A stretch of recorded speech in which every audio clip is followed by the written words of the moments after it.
Undersecretary, magandang hapon po. With the meetings you have mentioned, mga diniluhan ni Pangulo, do we expect investment pledges and business agreements to be signed sa panahon ng working visit niya sa Japan?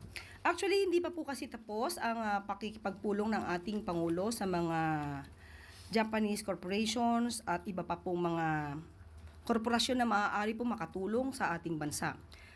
Hintayin na lang po natin ang anuman ang i-report ng ating Pangulo sa kanyang pagdating. Pero ito po ay ginawa ng Pangulo, hindi para magbakasyon, kundi para magtrabaho.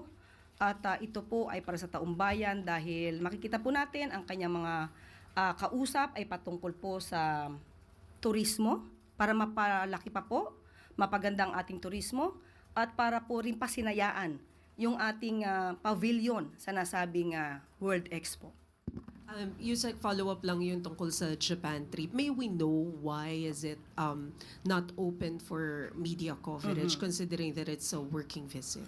Actually po, ang naging dahilan po dito, nagkaroon po ng last-minute decision ang Pangulo na tumuloy po sa Japan.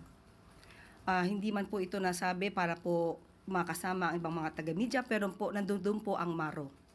At ipagpaumanhin kung hindi po, nakita po niyo po kasi ang lahat ng activities ng Pangulo. Halos sunod-sunod po last week, Monday to Friday, kompleto po na kasi po ng activities ng Pangulo.